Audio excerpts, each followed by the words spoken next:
안녕하세요. 3일 경제독립TV 경제독립운동가 신동일 소장입니다. 오늘은 하나금융투자 조용준 리서치 센터장님을 모시고 격변하는 시장 상황과 앞으로 투자 방향에 대해서 짚어보는 유익한 시간을 갖도록 하겠습니다. 선생님 안녕하십니까? 안녕하십니까? 예, 시간에 나와주셔서 감사합니다. 아닙니다. 그래서 영광입니다. 예. 네. 정말 저희 센터장님 전무님은 정말 아주 다방면의 재능이 있으시고 별 말씀입니다. 예, 중국 주식뿐만 아니라 이제 미국 주식도 정말 섭렵을 하셔서 그리고 또 예측이 거진 쭉쭉해서 아닙니다. 그래서 정말 어느 때보다도 지금 이제 정말 전무님의 해안이 필요하신데 바로 이제 좀 질문 궁금한 게 많아서 사실 저보다는 저희 센터 연구원들이 또 많고 잘하는 분들이 사실 저희 센터에 좀 많습니다. 그러다 보니까 이제 늘 같이 제가 데리고 회의를 하고 전략을 짜고 시장을 판단하고 그래서 이제 말씀을 드리려고 하는데 꼭 저희들이 잘한다거나 맞다거나 이거는 건방진 얘기죠. 사실 미래를 누가 알겠습니까? 저희들 나름의 리서치를 열심히 해서 좋은 정보를 시장에 드리려고 열심히 노력하고 있습니다. 굉장히 겸손까지 하시고 제일 이제 궁금한 게 사실 투자업계에 이제 몸담으신 지가 꽤 오래됐습니다. 되셨죠. 그래서 항상 어디 가면 이제 그런 질문 많이 받으실 것 같아요. 센터장님은 좀 자산을 많이 모으셨는지. 제가 솔직하게 얘기해야 되나요? 적당히 얘기하면 저는 이제 퇴직연금, 제 개인 재산을 다 얘기하고 그럴 정도로 돈이 많은 건 아니지만 아니고요. 다만 이제 투자와 관련해서 잠깐 얘기하면 저희들은 이제 개별 주식은 투자할 수 없게 돼 있습니다. 그렇죠. 직업적으로. 그래서 개별 주식은 전혀 보유하고 있지 않고 할 생각도 없고 법상 이제 안 되기 때문에 제가 이제 상품을 만든 것들이 있어요. 제가 이제 재테크를 물어보시니까 제가 솔직하게 얘기하는 겁니다. 저희는 이제 직업상 공모 펀드, 그러니까 누구나 다 들 수 있는 거, 이런 집합형 상품은 펀드는 투자할 수가 있어서 제가 만든 상품이 크게 세 가지 정도가 있습니다. 제 혼자 만든 건 아니고 저희 리서치 센터에 한 70여 명 연구원이 있기 때문에 같이 만든 거죠. 그래서 저도 또 중국에도 유학도 했었고 미국도 실리콘밸리도 다녀왔고 같이 해외 글로벌 리서치 많이 하고 있기 때문에 중국 1등주, 중국 이제 신경제죠. 그리고 이제 또 소비재 이런 것들의 1등 기업들에 투자하는 펀드가 중국 1등주 펀드가 사실 시장에 나름은 한 5, 6천억 규모로 현재도 큰 펀드 사이즈고요. 저희 하나의 또 대표적인 하나금융그룹의 중국 1등주 상품이 있는데 저희 센터에서 이제 만들고 자문하고 있는 상품인데 거기에 상당 부분 제 퇴직연금하고 이렇게 들어가 있고요. 두 번째로 만든 게 미국 1등주죠. 그러니까 4차 산업의 1등주, 팡이나 마가 이런 것들이 그러니까 마이크로소프트 이런 많은 미국의 빅테크 기업들 위주로 4차 산업 1등 기업들 위주로 저희들이 또 2017년에 만들었습니다.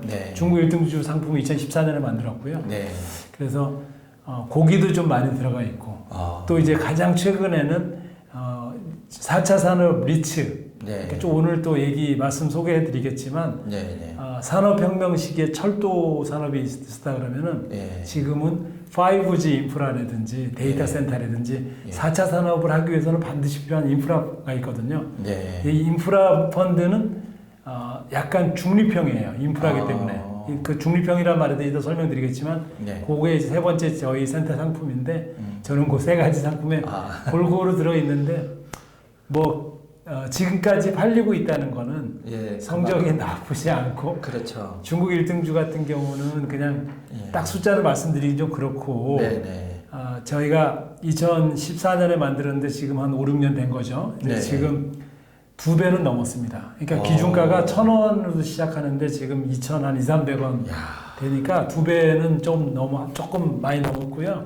그래서 그냥 웬만한 퇴직연금보다는 수익률이 좋아서 저는 근데 이제 그렇게 오늘 또 투자에 대한 이야기를 할 거니까 사실은 장기로 우량주를 메가 트렌드 세상이 어디로 가느냐 너무 제가 본론부터 얘기하지만 주식을 투자하는 것은 회사의 자본금에 투자하는 거거든요. 그렇죠. 그러면 성장하는 기업을 내가 저 회사를 주인이 되겠다, 주주가 되겠다는 마음으로 어디가 장기로 성장할 거냐, 네. 이걸 판단하고 투자하면 되거든요. 그래서 지금은 전 세계가 4차 산업으로 간다. 네네. 또 장기적으로는 아시아가 성장한다. 네. 아시아의 신경제 네. 소비재 1등 기업들. 네네. 뭐 미국에 옛날에 코카콜라가 있었다면은 예. 지금 뭐 마오타이가 있고 이런 식으로 이제 장기로 내가 어떤 회사의 주주가 될 거냐 이런 마음으로 저희들 장기 상품을 관리하고 있는데 네. 그런 것들이 결국은 장기적으로 수익이 좋지 않나. 아. 괜히 제가 너무 좀 처음부터 과하게 얘기했습니다. 정말 그 요번에 그 센터장님 이렇게 인터뷰가 기대가 되는 게 사실은 그동안 이제 한국 분들 뭐 저를 포함해서 모든 사람들이 부동산에 시각이 많이 쏠려 있었어요. 그래서 뭐 강남의 똘똘한 한 채에서 20억짜리가 40억 되고 10억짜리가 20억 되고 막 이러다 보니까 정말 상대적인 허탈감도 빠지고 이랬는데 정말 그 센터장 말씀을 듣고 보니까 희망이 생기는 것 같아요. 우리가 한 3년, 5년 전에 투자했던 펀드가 한 2배 된다는 건 우리가 소액으로도 그렇게 그런 효과를 볼 수 있다는 거잖아요. 뭐 꾸준히 한 5년에서 1,000만 원 종잣돈 투자했는데 2천만 원이 된다 그러면 그런 가능성이 있는 펀드가 있다면 제가 제 얘기는 뭐 둘째치고 제가 가장 존경하는 분 중에 한 분이 이제 워렌 버핏. 뭐 워렌 버핏은 투자가들은 다 존경하는데 워렌 버핏이 아시는 것처럼 코카콜라로 장기 투자해서 코카콜라의 특징은 뭐냐면 초우량 소비재죠. 항상 잘 팔리는. 그래서 버핏이 얘기하는 것처럼 바보가 운영해도 되는 회사에 투자해라. 망하지 않는 회사에. 왜냐하면 그 회사 자본금이기 때문에 주식이라는 거는 장기로 투자해도 계속 돈 벌 수 있는 회사에 투자하면 되는데 버핏이 볼 때는 코카콜라라는 회사는 전 세계 사람들이 코카콜라는 경쟁자 없이 계속 마시기 때문에 소득이 올라가면 모든 나라의 어린이들이 치킨 먹을 때도 먹고 햄버거 먹을 때도 먹고 그렇죠. 계속 콜라를 먹기 때문에 장기 주주였어요. 근데 지금 워렌 버핏의 펀드의 40%가 뭘로 채워졌냐면 애플로 채워졌습니다. 그럼 그렇게 약간 보수적인 워런 버핏이 애플로 했다는 건 정말 놀라운 얘기죠. 그래서 그러니까 버핏이 2016년에 부터 사기 시작했어요. 지금까지 사고 있어요. 그래서 애플의 3대 주주입니다. 근데 애플이 처음에 버핏이 살 때 7천억 달러 정도였습니다. 시가총액이. 주식의 총 가치가 7천억 달러였는데 지금 2016년부터 17, 18, 19, 20, 4년 됐죠. 만 4년. 지금 애플이 얼마냐면 총 7천억 달러 정도에서 지금 1.9조 달러. 그러면 7, 2, 14. 한 2.5배 된 거죠. 4년 만에. 4년 만에. 이 워렌 버핏이 그런 얘기를 했습니다. 애플의 비즈니스만큼 독점력이 강한 비즈니스가 없다. 모든 사람들은 애플을 좋아하고 아이폰을 사는 사람들은 굉장히 충성도가 높고 아이폰의 생태계, 그 앱을 통한 그런 애플의 생태계는 굉장히 견고해서 지속 가능할 거라고 자기는 초기에 의심했지만 시간이 지날수록 자기는 확신이 든다. 그래서 자기는 그 어떤 소비재보다 애플이 강력한 소비재 1등 기업이라고 생각한다. 그러니까 코카콜라에서 4차 산업 소비재의 왕으로 갈아탄 거죠. 근데 아마존도 최근에 사고 계세요. 근데 이제 제가 왜 이 얘기를 하냐면 워렌 버핏이 32년생이세요. 32년생이면 연세가 참. 그러니까 우리가 생각할 때는 막 치매도 걸릴 만한 그런 연세임에도 불구하고 공부하셔서 생각을 바꾼다. 옛날에는 인터넷 버블 시기에는 IT 기업 투자를 절대 안 하셨습니다. 왜? 내가 계산할 수가 없고 저 기업의 실체를 모르겠다. 그래서 나는 바보라고 욕을 먹더라도 IT 기업은 투자하지 않는다. 내가 마이크로소프트 빌 게이츠 회장하고 친하기 때문에 내 재산을 기부할 때 빌 게이츠 재단에 돈은 주지만 마이크로소프트 회사 주식은 사지 않는다. 유명한 일화죠. 근데 지금 자기 전체 펀드의 40%를 애플에 투자하고 있습니다. 그 정도로 세상이 바뀌고 있다는 거죠. 어느 회사의 주인이 돼야 되냐, 주주가 돼야 되냐. 네네. 세상에 그러니까 이제 수익에 대한 이야기 하다가 이렇게 좀 많이 왔는데 워렌 버핏이 지금 2.5배가 났다니 애플로. 그 말씀을 듣고 보니까 정말 우리 센터 부동산도 중요하지만 사실은 좋은 투자가 중요합니다. 센터장님이 만드신 그 펀드도 2배가 됐는데 대단하신 거예요. 아니 저는 한국의 워런 버핏. 아니 저 정말 그런 얘기하면 저는 이제 유튜브 다시 못 나오는 사람이고요. 절대 그런 건방진. 그러면 이제 이번 시간에 그 좀 궁금한 게 국내 해외 시장 이제 상황을 간단하게 한번 여쭤보고 싶고 왜 지금 시점에 이제 4차 산업에 주목해야 하는가. 마침 또 센터장님께서 이렇게 미국 리츠로 그 4차 산업 건물주 대기. 근데 저는 이 책 제목을 보니까 눈에 확 띄는 게 4차 산업으로도 건물주가 지금 조물주의 이제 건물주라 그래서 다들 그냥 부동산 건물주 되는 게 그 꿈인데 이 제목은 처음 본 것 같아요. 제가 그래서 그 4차 곁들여서 한번 말씀을 해주시면 좋을 것 같습니다. 이 책 사실 뭐 우리 소장님이 이제 책이 새로 나와서 소개해 주시려고 얘기 꺼내 주신 부분도 있는데 잠깐 말씀드려 보면은 이 책 제목은 이제 미국 리츠로 4차 산업 건물주가 되라. 이거는 근데 사실은 출판사에서 조금 이렇게 뭐랄까 좀 눈에 이렇게 탁 띄게 하려고 한 책이고요. 근데 이제 틀린 얘기는 아니고요. 미국 리츠 회사인데요. 그러니까 부동산 회사죠. 그렇죠. 인프라, 부동산 인프라, 그러니까 인프라 회사인데 무슨 얘기냐면은 산업혁명이 요 얘기부터 잠깐 하고 넘어갈게요. 그렇죠. 산업혁명이 일어나면은 그 초기에 돈을 버는 회사가 인프라 회사입니다. 그러니까 뭐냐면은 100년 전에 산업혁명 시기에 가장 돈을 많이 번 회사가 철도 회사예요. 그 산업혁명 초기에 산업 기업들이 많이 생기면서 다우존스 지수가 생겼어요. 다우 지수가 1880년대 생겼는데 그때 11개로 생겼거든요. 11개 종목으로. 그 중에 9개 종목이 철도 회사입니다. 이제 재미있는 제가 에피소드 하나 말씀드려 보면은 그 9개 철도 회사 중에서 뭐가 있었냐면은 퍼시픽 철도 회사가 있어요. 퍼시픽 철도 회사의 이 오너가 누구냐면 회장님이 누구냐면 이 스탠포드 씨예요. 스탠포드. 그러니까 뭐냐면은 우리가 지금 실리콘밸리에 샌프란시스코에 가장 유명한 사립대학교가 스탠포드 대학교잖아요. 그래서 그렇게. 그 스탠포드 대학교를 그분이 세우신 건데, 그분이 이제 옛날 시골이죠. 지금 서부의 샌프란시스코. 지금은 뭐 4차 산업의 완전히 진앙지가 이제 실리콘밸리, 샌프란시스코 뭐 요 라인인데, 이 스탠포드 씨가 샌프란시스코에서 이제 금광을 캐고 막 석유를 캐고 막 이거를 이 퍼시픽, 그러니까 태평양을 가로지르는 철도 회사다 이래갖고 퍼시픽 철도 회사를 동부까지 이어서 이제 떼돈을 번 거죠. 그걸 날려주면서. 그런데 이제 하버드 대학교 동부에 가서 하버드 대학교에 내가 어마어마하게 벌었으니까 내가 장학재단을 만들면 좀 받아달라 했더니 옷차림도 그렇고 서부 촌놈이 이제 좀 무시한 거예요. 너 집이 어디에 당신 그랬더니 뭐 어디 서부 어디에 버지니아 어쩌고저쩌고. 그런 데서 뭐 이렇게 어쩌고 막 이렇게 무시를 하고 저쪽으로 가보세요. 뭐 어디로 가세요. 계속 이런 식으로 하니까 너무 자존심이 상했어요. 자기 철도로 다시 돌아와서 자기 시골 버지니아 지금의 샌프란시스코에다가 이걸 스탠포드 대학교를 지은 거예요. 그래서 지금 아주 미국 최대 세계 최고의 명문 스탠포드가 탄생하게 된 게 이제 철도 회사다. 그게 이제 왜 이게 좋냐면 산업혁명 초기에는 그런 게 있습니다.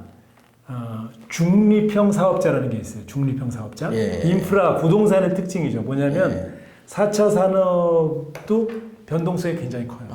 그러니까 막 결국은 가는 방향은 맞지만 이 4차 산업이라는 게 가고 AI가 나오고 자율적 로봇이 나오고 뭐 여러 가지 이제 솔루션들이 나오고 5G가 나오고 뭐 IoT가 나오고 다 나오는 방향으로 가지만 그 과정이 굉장히 다이나믹한 거죠. 전 인류가 가보지 않은 길이기 때문에 그리고 정책도 수시로 나오고 바뀌고 그리고 경쟁도 치열하고 그래서 A라는 사업자가 잘할 수도 있고 어느 순간은 B가 잘할 수도 있고 C가 잘할 수도 있고 미국이 잘하고 중국이 잘하고 길이 변화무쌍하기 때문에 어떤 면에서는 투자에서 힘든 부분이 있어요. 네. 근데 인프라 사업자는 중립형 사업자입니다. 그러니까 무슨 얘기냐면은 누가 금광을 캐든 누가 석유를 캐든 상관없어요. 네. 내 철도는 쓰게 돼 있어.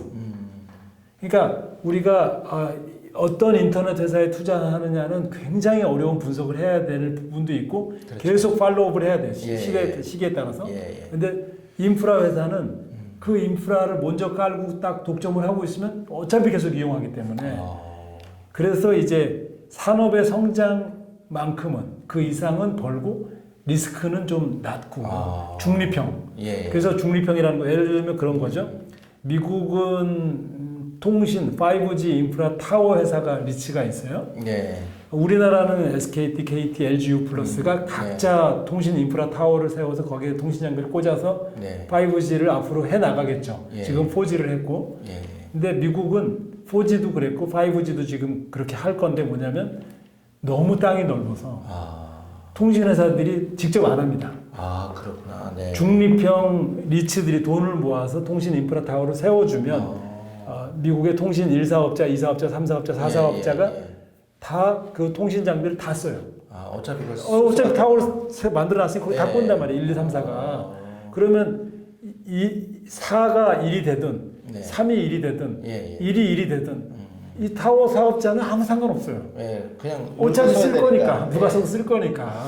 그래서 산업의 성장만큼 이상은 먹는다는 거죠. 그럼 4차 산업이 고성장하면 5G 인프라 타워의 수요는 2025년까지는 연평균 15에서 20% 성장한다라는 게 지금 이론적으로 나와 있다고 하면 얘는 리스크가 좀 낮으면서 왜냐면 경쟁 안 하니까 그렇죠.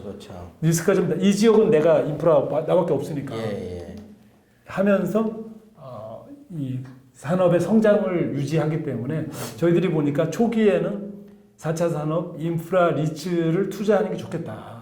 미국의 시장에도 상장돼 있거든요. 그래서 이제 그런 걸 좀 알려드리려고 이 책을 연구원들하고 같이 썼고요. 상품도 만들어서 지금 운용하고 있습니다. 아니 저는 굉장히 이게 이제 그 눈에 띄었던 게 뭐냐면 이제 투자자들 입장에서는 사실은 국내에 뭐 조금 저금리가 됐고 정기예금 해도 이제 1%가 안 되고 한 0.6% 전후 적금도 지금 1% 맞습니다. 중반밖에 안 되다 보니까 말씀하신 대로 리츠에 투자를 해서 내가 소자본으로 그냥 15% 내외로 낼 수 있다면 그것만큼 좋은 상품이 사실은 없거든요. 그리고 그래서 이제 말이 나왔으니까 리츠에 대해서 사실은 잘 모르는데 이제 리츠의 구조도 좀 자세히 여쭤봐야 될 것 같고 어쨌든 이제 그 센터장님 말씀은 지금 4차 산업에서 이제 리츠에 좀 주목을 해야 된다. 이제 리츠 대표 회사들 사실은 계속 말씀드리지만 투자라는 거는 채권이 아니고 이제 이것도 리츠의 주식을 지분을 사는 거거든요. 상장된 리츠 주식의 지분을 사는 건데 주식을 투자한다는 것, 지분을 투자한다는 거는 굉장히 그 저절로 돈을 벌어주는 거죠. 주식이 스스로 돈을 벌어주기 때문에 굉장히 좋은 일이지만 굉장히 위험한 일이에요. 동업하는 거하고 똑같기 때문에 안 좋은 데다 투자하면 휴지된단 말이에요. 그래서 항상 우량주에 투자해야 되고 특히 이런 해외 주식은 더 그렇고 4차 산업은 더 그런데 저희들이 이 책에도 자세히 설명했지만 각 분야 1등 리츠들이 있어요. 이제 그거에 대해 투자하는 게 좋겠다는 그런 말씀이고요. 다만 이제 리츠라고 했을 때 리츠는 이제 말 그대로 부동산의 집합 투자 회사입니다. 그래서 이제 각 정부, 우리 정부도 그렇고 이제 우리 이오 리츠 상품도 마찬가지인데 배당을 이익 난 거에 90% 이상을 배당을 하면 법인세가 면제돼요.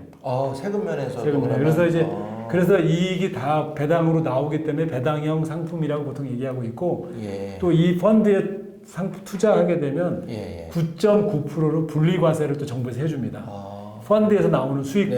그래서 어찌됐든 이제 저금리 시대에 조금 리츠라는 게 이제 유망한 상품 선진국들 대부분 다 이렇게 돼 있고 우리나라도 이제 최근에 리츠가 좀 각광을 받고 있는데 근데 문제가 코로나가 터져갖고 일반 리츠는 저는 조금 잘 챙겨야 된다. 왜냐하면 지금 오피스 일반 리츠는 원래 뭐였냐면 돈 모아서 부동산 집합 투자니까 오피스 빌딩 해주는 거, 네네. 그 다음에 무슨 백화점이나 이런 예. 상가 해주는 거, 예. 그다음 뭐 여러 가지 그런 것들, 예. 또 하우스 관련된 뭐 아파트 뭐 이런 네. 것들인데 사실은 지금 오피스가 재택근무도 많이 하고 네. 경기가 안 좋고 예. 이 상가 이런 것도 마찬가지. 그래서 이제 지금 일반 상업용 리츠들은 가격이 떨어져요.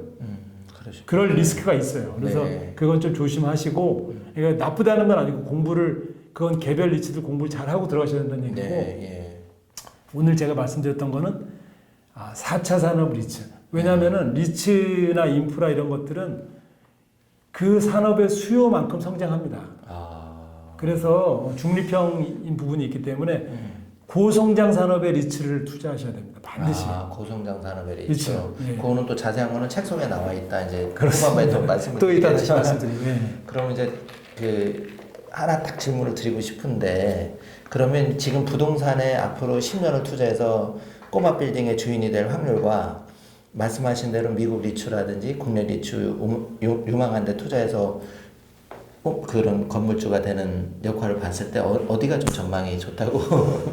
제가 죄송합니다. 제가 그렇게 정확하게 말씀드리기는 어렵고요. 이제 다 다르겠지만 저희들은 그렇게 생각해요. 이제 제가 저희 하나금융그룹의 증권회사의 일설센터장이고 또 제가 그 은행하고도 같이 이제 행복연구센터라고 또 이 은퇴설계센터장도 하고 있는데 이 나이별로 20대는 이건 좀 다른 얘기인데 20대에는 시드머니라고 그러니까 뭔가 투자할 그런 돈을 모으는 게 좀 중요하고 그래서 저축을 많이 하는 게 좀 중요하다고 생각이 들고요.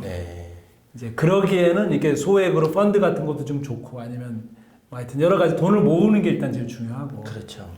30대부터는 이제 자기한테 맞는 또 다양한 투자를 하는데 저는 뭐 외람되지만은 그냥 자기 집을 뭐 큰 건 아니더라도 좀 대출 받아서라도 40대 한 중반 안에는 자기 집을 좀 만드는 게 나중에 자기 집을 만드는 게 저는 뭐 다른 것도 있지만 일단 의식주가 중요하니까 그렇죠. 자기 집을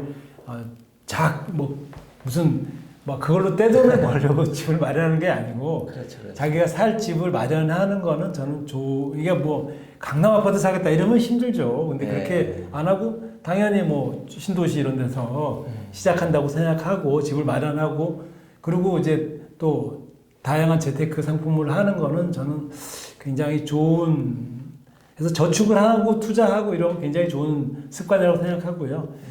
그랬을 때 이제 투자를 한다 그러면 성장이 나오는 4차 산업에 해야 된다.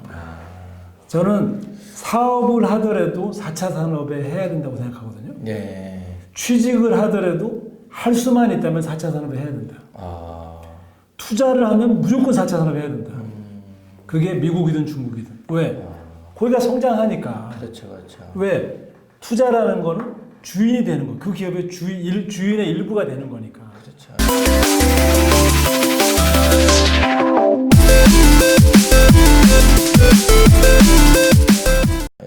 저희 상품들도 다 그렇게 만들어져 있는데요. 당연히 우리가 투자한다 그러면 4차 산업 그게 이제 그 중에서 일반 사람들은 잘 모르기 때문에 우량주를 투자하면 편한 거죠. 한국 사람들이 제가 볼 때는 국내 주식 중에 지난 20년간 가장 편한 주식이 뭡니까? 삼성전자죠. 그렇죠. 삼성전자만큼 편한 게 어디 있어요? 왜? IT 산업이 성장이 가장 고성장 산업이었으니까. 그렇죠. 거기에 우량주였으니까. 망할 염려도 없고. 지금도 사실은 국내 주식 중에 가장 편한 주식 중에 하나가 삼성전자라고 생각하거든요. 왜? 반도체, 메모리, 비메모리 1등이 메모리 1등이고 비메모리 지금 2등 뭐 3등까지 왔기 때문에 2등까지 왔기 때문에 충분히 앞으로도 이렇게 성장할 수 있다. 그런 면에서는 뭐 이제 삼성전자 얘기를 하려는 건 아니고요. 우리가 4차 산업에 대한 이야기를 좀 봐야 된다. 잠시 뒤에 그 센터장님한테 그 워런 버핏 90이 다 되시는 워런 버핏 또 투자 트렌드가 바뀌었는데 좀 더 알아보는 시간을 갖도록 하겠습니다.